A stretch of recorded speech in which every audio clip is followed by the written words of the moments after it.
Good morning friends. देखो भैया, अपने राजस्थान की कला और संस्कृति का टॉपिक अपने स्टार्ट कर रखा था और उसमें अपने दो टॉपिक अपने साथ में चल रहे हैं। एक तो अपने चल रहा है राजस्थान के प्रमुख लोक देवी देवता, जिसमें अपने लोक देवता पढ़ चुके हैं, लोक देवियाँ चल रहा है। और दूसरा जो टॉपिक चल रहा है वो है अपने राजस्थान के प्रमुख दुर्ग। देखो, दुर्गों की बात करें तो भैया अपने लगभग दुर्ग हो चुके हैं। जो मेन जो दुर्ग है अपने चित्तौड़ का, रणथंभौर का, अपने कुंभलगढ़ या सिवाना, जालोर, बटनेर, जो भी है वो मेन दुर्ग में आपको करा चुका हूँ। अब अपने दुर्गों की क्लास देखें तो अपने लास्ट 2 या 3 क्लास और होगी, उसके बाद में अपने दुर्ग वाला टॉपिक है वो भी कंप्लीट हो जाएगा। अपने 3-4 दुर्ग बचे हैं मेन, उनको अपने पढ़ना जरूरी है। जैसे जैसलमेर का दुर्ग सबसे फेमस दुर्ग है भैया, काफ़ी क्वेश्चन यहाँ से पूछे जाते हैं। तो ठीक है, अपने 2 या 3 क्लास में अपने दुर्ग कंप्लीट हो जाएंगे। उसके बाद में अपने राजस्थान की हिस्ट्री जो है, राजस्थान का जो इतिहास है उसकी अपना चर्चा करेंगे, जिसमें अपने विभिन्न रियासतें हैं, उनके जो शासक हैं उनके बारे में अध्ययन करेंगे। तो देखो भैया, आज का अपना जो वीडियो है उसमें अपने बात करेंगे जैसलमेर के दुर्ग की। जैसलमेर आप सबको पता है कहाँ है, क्या है, कैसे है, ये बताने की आपको आवश्यकता नहीं है। देखो भैया, ये है अपने जैसलमेर का दुर्ग। आप अगर नोट्स भी बनाओ तो इस प्रकार से डायग्राम बना लिया करो ताकि आपको समझ में आ सके। भैया, जैसलमेर में एक पहाड़ी है जिस पहाड़ी का नाम है त्रिकुट। क्या नाम है? त्रिकुट पहाड़ी। कहाँ बनी हुई है यह पहाड़ी? जैसलमेर में बनी हुई है। और इस पहाड़ी के ऊपर जो दुर्ग बना हुआ है उस दुर्ग का क्या नाम है? जैसलमेर का दुर्ग। तो पहला क्वेश्चन तो ये आ जाता है कि जैसलमेर का दुर्ग जो है वो कौन सी पहाड़ी पर बना हुआ है?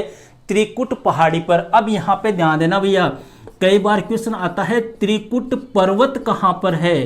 तो त्रिकुट पर्वत है ये अलग है, ये आप ध्यान रखना कहाँ पर है? अपने करौली जिले में है। और ये क्या है? त्रिकुट पहाड़ी है, जो कहाँ पर है? अपने जैसलमेर में है। और इसी पहाड़ी के ऊपर आपका कौन सा दुर्ग बना हुआ है? जैसलमेर का दुर्ग। अब बात आती है कि सर इस दुर्ग की नींव किसने रखी? तो इसकी नींव रखी गई थी भैया 12 जुलाई 1155 को राव जैसल, इसके द्वारा जैसलमेर के दुर्ग की क्या रखी गई थी? नींव रखी गई थी। अब ये जो दुर्ग है भैया, इस दुर्ग के कई नाम है, कई नामों से इस दुर्ग को पुकारा जाता है और वहीं से आपके क्वेश्चन पुटअप होता है। जैसे इस दुर्ग को अपने स्वर्णगिरी का किला भी या स्वर्णगिरी का दुर्ग भी कहते हैं। देखो, आपको लास्ट अपने क्लास हुई थी उसमें मैंने बताया था सुवर्णगिरी का दुर्ग। अगर सुवर्णगिरी आ जाए तो आपको क्या करना है? जालोर का किला। और अगर स्वर्णगिरी आ जाए तो आपको क्या करना है? जैसलमेर का दुर्ग। स्वर्णगिरी क्यों कहते हैं? स्वर्ण का मतलब क्या होता है? सोने के समान। और सोना कैसा होता है? पीले रंग का।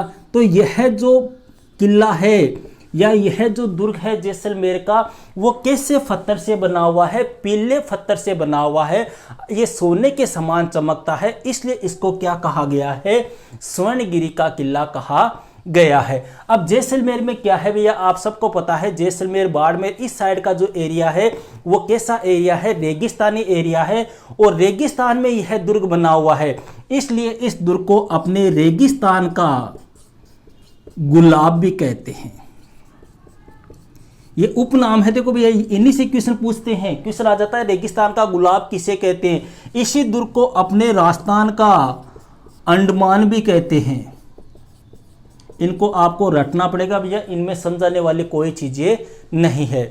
इसी दुर्ग को अपने रेगिस्तान का गुलाब कहते हैं, इसी दुर्ग को राजस्थान का अंडमान कहते हैं। अब जैसलमेर भैया, आप लोगों ने अगर किसी ने देखा हो तो जैसलमेर जो है उसमें दूर दूर तक ऐसे गांव फैले हुए हैं, मतलब आसपास में कोई गांव नहीं है, अलग अलग दूर दूर बसे हुए गांव है। तो यह दुर्ग जो है ना, वो ऐसा लगता है कि कोई जहाज है वो लंगर डाले हुए पड़ा है।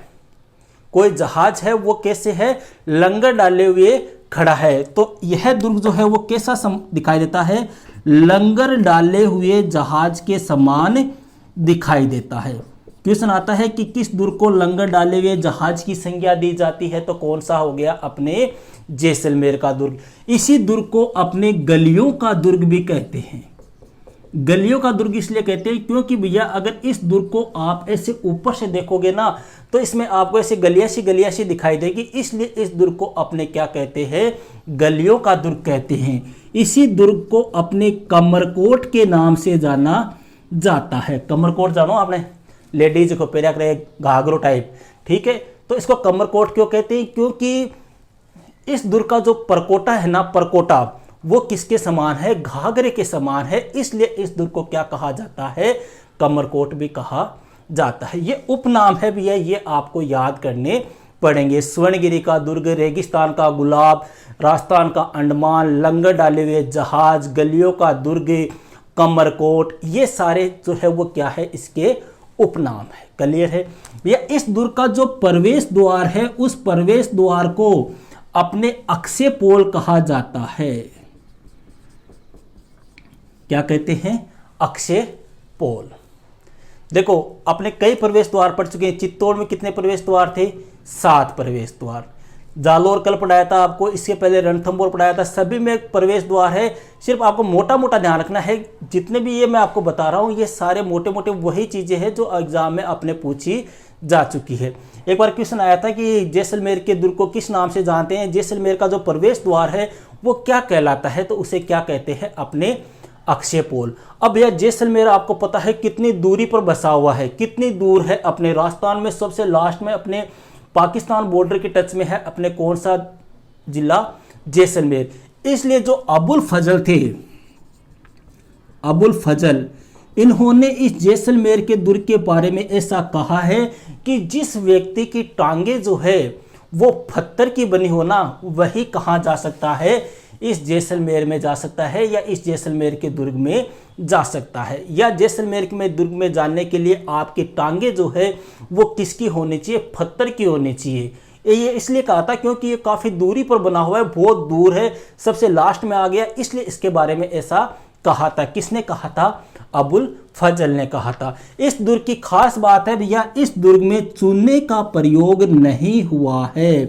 मतलब यह दुर्ग जो है वो बिना किसी चूने के बना हुआ है। पहले आपने चिनाई करता चूने काम लेता, तो इस दुर्ग में भैया चूने का प्रयोग नहीं हुआ है। पत्थर पर पत्थर ऐसे ही रखकर इस दुर्ग का क्या किया गया है, निर्माण किया गया है। और इस दुर्ग की जो छत है, वह छत जो है वो किसकी बनी हुई है, लकड़ी की बनी हुई है, जिसके ऊपर ऐसा कहते हैं कि गोमूत्र का लेप किया गया। अब आप देख लो कि कब का यह दुर्ग बना हुआ है, और आज भी वह दुर्ग क्या है, एक प्रकार से अपने, हालांकि वैसा तो नहीं है लेकिन फिर भी अपने कह सकते हैं कि इतने वर्षों बाद भी वह दुर्ग जो है वो सुरक्षित है।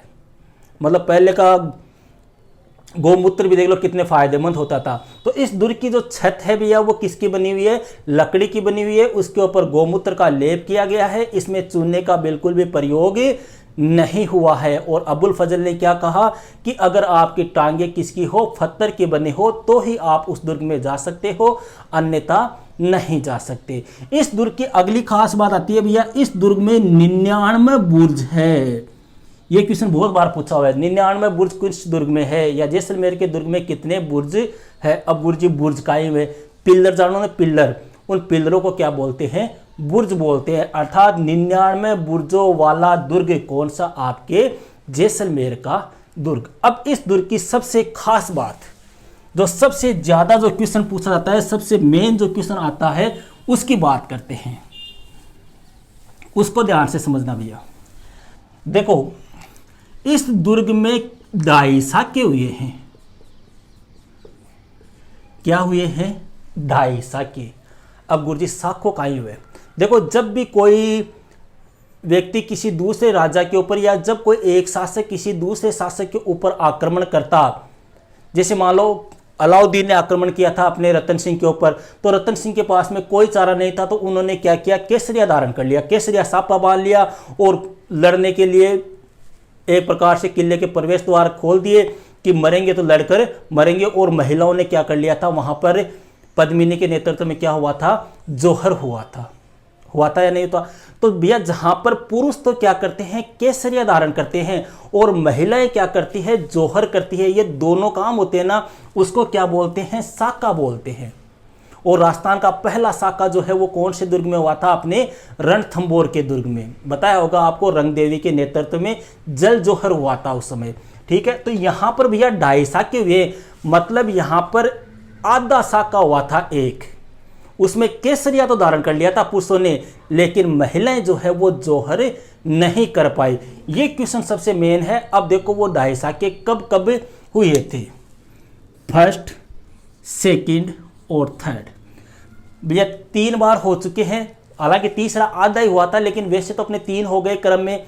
पहला जो साका हुआ था वो हुआ था भैया मूलराज के समय, मतलब जैसलमेर का शासक कौन था उस समय, मूलराज था। और यह घटना है लगभग 1312 ईस्वी की। देखो हालांकि अलग अलग बुक में अलग अलग लिखा हुआ है, लेकिन ज्यादातर किसको मानते हैं, 1312 को।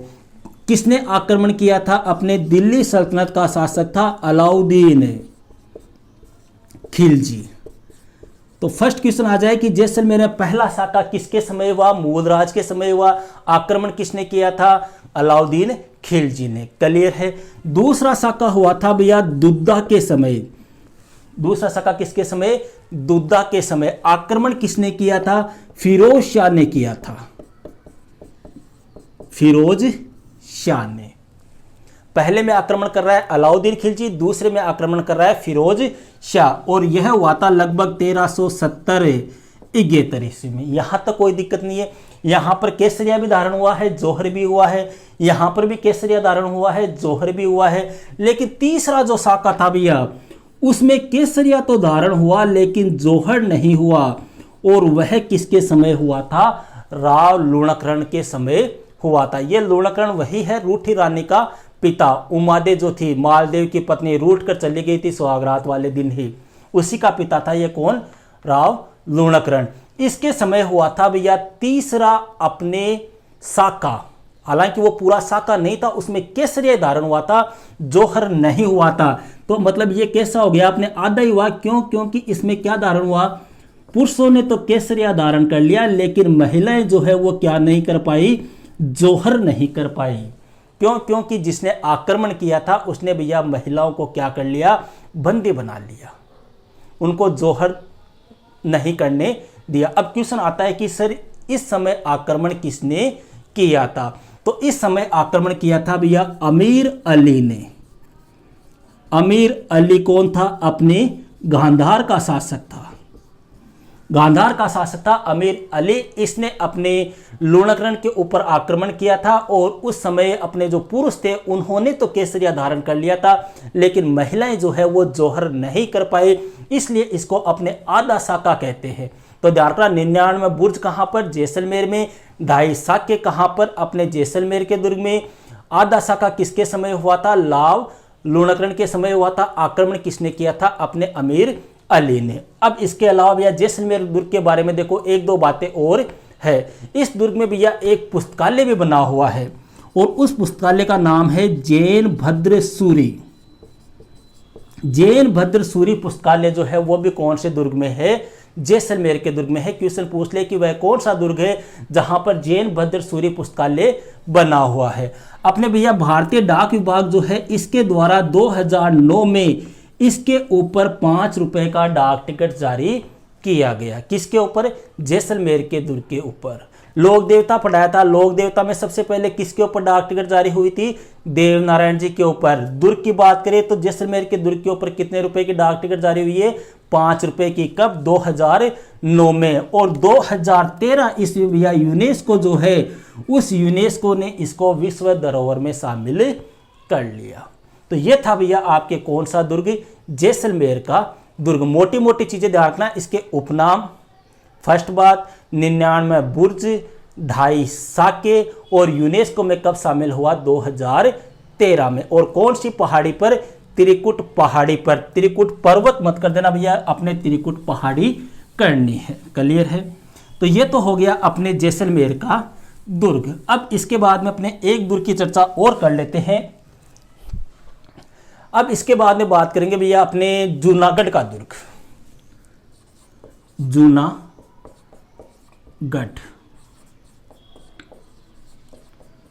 देखो जूनागढ़ का दुर्ग सबको पता है भैया कहां पर है ये दुर्ग, अपने बीकानेर में है। ये लो साहब, ये क्या हो गया आपके जूनागढ़ का दुर्ग। बीकानेर किसने बसाया था? देखो जोधपुर किसने बसाया था? राव जोधा ने। और बीकानेर की स्थापना किसने की थी? राव बीकानेर। ऐसा कहते हैं कि जोधपुर जो है उसको भी करणी माता के आशीर्वाद से बसाया गया था, और बीकानेर जो है इसको भी अपने करणी माता के द्वारा ही इसकी नींव रखी गई थी। आपको लास्ट वीडियो जो था उसमें मेहरानगढ़ मैंने पढ़ाया था, उसमें बताया था रिद्धी बाई वाला टॉपिक, ठीक है। तो अब अपने बात करते हैं भैया जूनागढ़ के दुर्ग की। देखो जूनागढ़ का दुर्ग जो है वो कहाँ पर बना हुआ है? बीकानेर में बना हुआ है। इससे संबंधित 2-4 क्वेश्चन अपने पूछे जाते हैं। पहला क्वेश्चन तो ये आता है कि सर इसका निर्माण जो है वो कब और किसने करवाया? तो 1588 से लेकर भैया 1594 ईस्वी के बीच इस दुर्ग का क्या हुआ था? निर्माण हुआ था। और निर्माण किसने करवाया था? अकबर का जो सबसे विश्वास पात्र था, या अपने अकबर का विश्वास पात्र आपको पता हो, जब 12वीं क्लास में अपने हिस्ट्री पढ़ी थी, हिस्ट्री में आपको आया होगा कि चंद्रसेन से अकबर ने जोधपुर छीन लिया था, और जोधपुर किसको सौंपा था? अपने राय सिंह को। तो इस दुर्ग का निर्माण जो है वो बीकानेर के शासक राय सिंह के द्वारा 1588 से लेकर 1594 ईस्वी के मध्य करवाया गया। और इस दुर्ग का जो प्रमुख शिल्पी था उसका नाम था करमचंद। कौन था? करमचंद। और अगर महाराणा कुंभा के दुर्ग पूछ ले तो ध्यान रखना उनका प्रसिद्ध जो शिल्पी था वो कौन था? मंडन। क्लियर है इतनी बात? भैया अपने पिछला वीडियो पढ़ा था, उसमें पिछला दुर्ग जो पढ़ा था जैसलमेर का दुर्ग, उसमें आपको बताया कि 99 बुर्ज है, जबकि इस दुर्ग की अपने बात करें तो इस दुर्ग में जो बुर्ज है उनकी संख्या कितनी है? 37 है। अर्थात इस दुर्ग में टोटल कितने दुर्ग बने हुए हैं? 37 दुर्ग बने हुए हैं। इसी दुर्ग में अपने जयमल और फत्ता जो थे उनकी गजारूढ़ मूर्तियां हैं। अब बात आती है सर ये जयमल और फत्ता कौन है? देखो ये जयमल और फत्ता वही है भैया जिन्होंने अकबर के साथ में युद्ध किया था। 1567-68 ईस्वी में अकबर ने आक्रमण किया था चित्तौड़गढ़ के दुर्ग के ऊपर। उदय सिंह के समय महाराणा उदय सिंह शासक थे। महाराणा उदय सिंह जो है वो अकबर के आक्रमण के समय उदयपुर चले गए थे, और दुर्ग जो था या चित्तौड़गढ़ का जो दुर्ग था उसकी जिम्मेदारी किनको सौंप दी थी? जयमल और फत्ता को ही सौंप दी थी। इन्होंने अकबर के साथ में 3 से 4 माह तक टक्कर दी थी अकबर को, भयंकर टक्कर दी थी अकबर को। आपको वीर कल्लाजी राठौड़ मैंने एक लोक देवता पढ़ाया था, वो भी इन्हीं के साथ में था। उन्होंने अपने जयमल को अपने कंधे पर बिठाया था, इसीलिए उनको 4 हाथों वाला देवता कहा जाता है। 2 सिर और 4 हाथों वाला देवता, याद होगा कुछ। तो भैया इस दुर्ग में अपने जो बीकानेर में जो जूनागढ़ का दुर्ग बना हुआ है, यहाँ पर जयमल और फत्ता इन दोनों की गजारूढ़ मूर्तियां हैं। और ये मूर्तियां जो है वो किसने लगवाई थी? राय सिंह ने लगवाई थी। कहाँ से लेकर आया था? ये आगरा के दुर्ग से लेकर आया था। जो आगरा का किला है उस आगरे के किले में देखो लगाई थी अकबर ने। फिर वहां से राय सिंह जो है वो उन मूर्तियों को कहाँ ले आया? जूनागढ़ के दुर्ग में ले आया। और यहाँ पर हाथी पर सवार इनकी क्या लगी हुई है? मूर्तियां लगी हुई है। इस दुर्ग की खास बात है भैया, इस दुर्ग में क्या लगी हुई है? लिफ्ट लगी हुई है। इस दुर्ग में क्या लगी हुई है? लिफ्ट लगी हुई है। और इस दुर्ग का एक उपनाम भी है, इसे अपने जमीन का जेवर कहा जाता है। बहुत बार ये क्वेश्चन आया हुआ है कि जमीन का जेवर जो है वो किस दुर्ग को कहते हैं? अपने जूनागढ़ का दुर्ग। जैसे जय याद रख लो, जूनागढ़ जमीन, ठीक है। और इसी दुर्ग में भैया अपने एक गणेश जी का मंदिर है। उस मंदिर में गणेश जी जो है वो किसके ऊपर सवार है? शेर पर सवार है। मतलब सिंह पर सवार गणेश जी का मंदिर कौन से दुर्ग में है? जूनागढ़ के दुर्ग में। क्लियर है? तो मोटी मोटी 2-3 क्वेश्चन बनते हैं यहाँ पर। पहला क्वेश्चन आता है 37 बुर्ज, दूसरा आता है जयमल और फत्ता वाला, तीसरा आता है जमीन का जेवर। निर्माण आप सबको पता है किसने करवाया था? राय सिंह के द्वारा करवाया गया था। तो ये था भैया अपने जूनागढ़ का दुर्ग। अब देखो अपने लगभग मेन दुर्ग हो चुके हैं। 2-4 दुर्ग अपने और बचे हैं जिनको 1 या 2 क्लास में अपने कंप्लीट कर देंगे। ओके भैया। दैट्स